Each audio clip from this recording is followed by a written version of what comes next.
Hi friends, आज हम लोग इंडियन पिनल कोड का 5वां भाग देख रहे हैं, जिसमें हम लोग देखेंगे कि सेक्शन 13 से सेक्शन 16 तक जो भी उसमें बातें कही गई है, जो भी प्रोविजंस उसमें दिए गए हैं, तो हम लोग इसमें कवर करेंगे।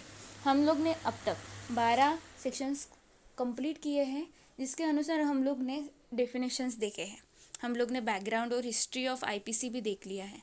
हम लोग इसके बाद ये जैसे ही हमारे सारे सेशंस हो जाएंगे, जिसमें हम लोग कंप्लीट करेंगे आईपीसी, उसके बाद हम लोग रिवीजन भी चालू करेंगे और हमें बाकी लॉज भी कंप्लीट करना है। तो अभी हम लोग बिना वक्त गवाए स्टार्ट करते हैं आईपीसी का सेक्शन 13। सेक्शन 13 जो था वो क्वीन के बारे में बताया गया था। जैसा कि आप जानते हैं, इंडियन पिनल कोड ये 1860 का लॉ है। 1860 में बनाया गया था। इसका मतलब तब हम लोग जैसे कि जानते हैं, ब्रिटिश लोग इंडिया पे राज कर रहे थे और उस वक्त ये लॉर्ड मैकॉले के अंडर में जो कमेटी बनाई गई थी, उन लोग ने ये जो लॉ है इंडियन पिनल कोड 511 कलमों का और 23 चैप्टर है इसके अंदर, ये बनाया था। तो इसका मतलब ये ब्रिटिश सरकार ने बनाया था। तो इसका सेक्शन 13 जो इंडियन पिनल कोड का है, वो क्वीन के बारे में बताता है। तो जैसे ही हमारा संविधान बन के पूरा हुआ 1950 में, और हम लोग ने 26 जनवरी 1950 को ये लागू किया, उसके पहले हम लोग ने कुछ इसके सेक्शंस थे जो हमारे इंडिया के लिए लागू नहीं हो रहे थे, वो निकाल दिए।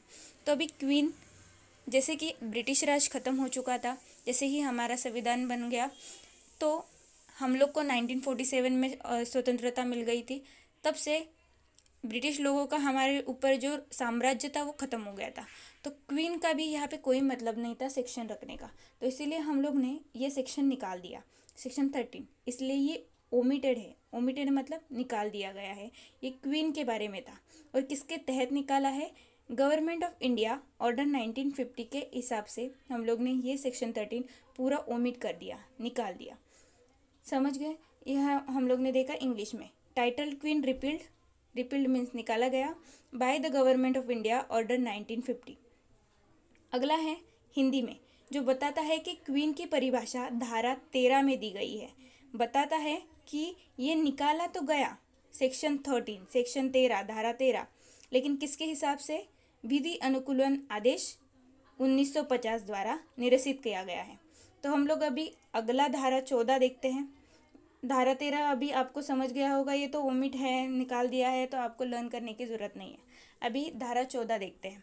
धारा 14 जैसे कि ये बताता है सर्वेंट ऑफ गवर्नमेंट, मतलब गवर्नमेंट का सर्वेंट कौन होता है?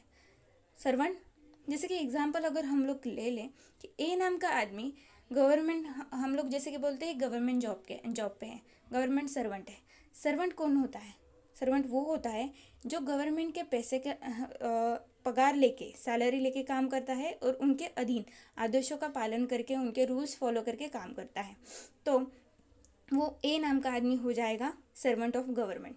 तो इसमें हम लोग इंग्लिश में क्या डेफिनेशन दी गई है वो देखते हैं।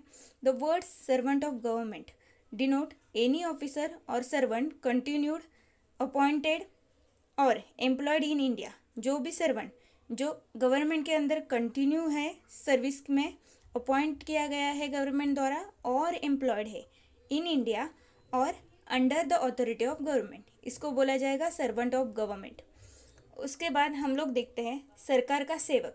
हिंदी में क्या बोलते हैं सरकार का सेवक? मतलब सरकार का सेवक शब्द सरकार के प्राधिकार के द्वारा या अधीन भारत के भीतर उस रूप में बने रहने दिए गए, नियुक्त किए गए या नियोजित किए गए किसी भी ऑफिसर या सेवक के द्योतक है। यानी अपॉइंटेड बाय इंडिया और एम्प्लॉयड बाय इंडिया या फिर कंटिन्यूड बाय इंडिया हो तो उसको सरकार का सेवक बोला जाएगा, सर्वेंट ऑफ गवर्नमेंट बोला जाएगा। मुझे लगता है आपको धारा 14 समझ में आ गई।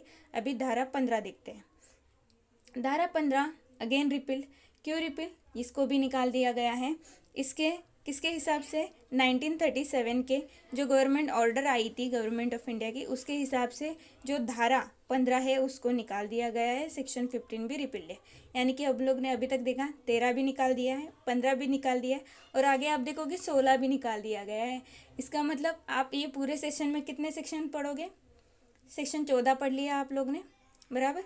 और आगे भी देखेंगे ये 16 भी निकाल दिया, मतलब सिर्फ 14 आपको सेक्शन इस सेशन में पढ़ना है। तो इस तरह हम लोग ने सेक्शन 15 भी देख लिया। एक बार पढ़ लेते हैं। Repealed by the government of India order 1937। तो अगला देखते हैं हिंदी में। ब्रिटिश इंडिया की परिभाषा इसमें दी गई थी धारा 15 में। निकाल क्यों दिया आपको पढ़ के ही समझ में आ गया होगा। ब्रिटिश इंडिया मतलब जो इंडिया ब्रिटिश के अधीन है, इस उसकी व्याख्या इस धारा 15 यानी सेक्शन 15 में दी गई थी, जिसका अभी हमें जैसे ही आज़ादी मिली उसका कोई मतलब नहीं था, क्योंकि उनका साम्राज्य हम लोग के ऊपर, इंडिया के ऊपर नहीं था। तो इसको सेक्शन 15 को निकाल दिया गया है। इसके तहत निकाल दिया विधि अनुकूलन आदेश 1937 द्वारा निरसित किया गया सेक्शन 15 को।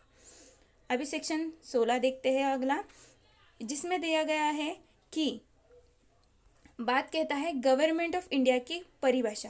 उसमें गवर्नमेंट ऑफ इंडिया के बारे में बोला गया था कि इंडिया का गवर्नमेंट क्या बोलता है। जैसे कि आप जानते हैं उस समय फिर से बात आ जाती है ब्रिटिश लोग जो साम्राज्य करते हैं, इसका मतलब गवर्नमेंट उस टाइम ब्रिटिशों की मानी जाएगी, जिनकी व्याख्या इसमें दी गई थी।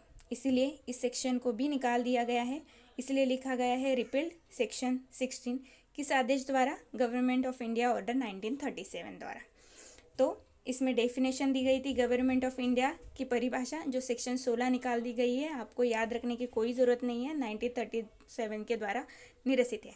इस तरह आपको सेक्शन 16 यानी कि धारा 16 भी समझ में आ गई होगी मुझे लगता है। तो इसका मतलब इसमें आपने देखा सेक्शन 13 निकाल दिया है, सेक्शन 15 निकाल दिया है, सेक्शन 16 निकाल दिया है। हम लोग हर सेशन में 4 सेक्शंस देखते हैं, तो उसमें से 3 तो निकाल ही दिए गए। इस सेशन में आपने सिर्फ एक सेक्शन पढ़ा जो है सेक्शन 14। मुझे लगता है आपको समझ में आ गया होगा। ठीक है, धन्यवाद।